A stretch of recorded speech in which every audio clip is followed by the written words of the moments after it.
A Chernobyl anniversary is the saddest time for Maria Sahanda, her yearly pilgrimage to see the home she was forced out of 10 years ago. Her lament tells how she built her house, how life here disappeared. Once a year, authorities allow Chernobyl's refugees to come back, to remind themselves of what they had and what they lost. But visiting the old places angers them. They said we'd be away 3 days, but it's 10 years already. Many people returned with their children to homes taken over by nature. They've been ruined by the weather, and only scraps of their time here remains. This is our motherland, says Sasha Leninko of his boyhood home. Now I know it's not mine anymore. Their past became imprisoned behind guard posts and barbed wire. Thriving cities became ghost towns as 300,000 people were uprooted when radiation flooded the area from the Chernobyl reactor fire. On the top floor of a ruined hotel, an old civil defense classroom used to teach people what to do in case of emergencies like nuclear war. There are signs of irony everywhere.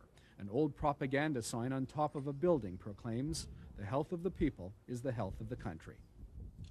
The reason those families were moved away, of course, is behind me, the Chernobyl reactor. We're standing about a mile away, but already we're getting radiation levels about 30 times normal.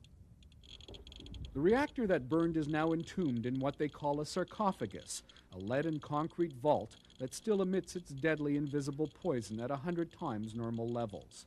But workers aren't worried. They wear no safety gear and believe what they're told, that they're well within safety limits. Asked if the plant should be closed? In fact, 2 reactors at the station still produce electricity, although Ukraine says it will shut the plant in 4 years. Management has even set up a display to explain how the station operates and how the disaster occurred. And this is the only way you can get an idea of the extent of the disaster at the damaged nuclear reactor number 4 here at Chernobyl, a plastic model with the roof cut away showing the meltdown inside. Should be debris. With a videotape of that fateful day playing in the background, a tour guide explains that at the time, workers tried to keep the plant operating. The slogan was production first, safety next, he says.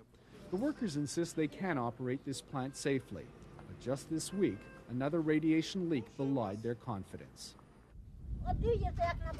But while there's defiance at the plant, there's also defiance in the villages of the Forbidden Zone. About 1,000 evacuees have returned from their exile and now refuse to leave. The government tolerates their presence. About 1,000 people once lived here in the village of Kupovatsiya, and there's about 80 returnees who live here now. And as for any dangers from radiation, well, they don't care.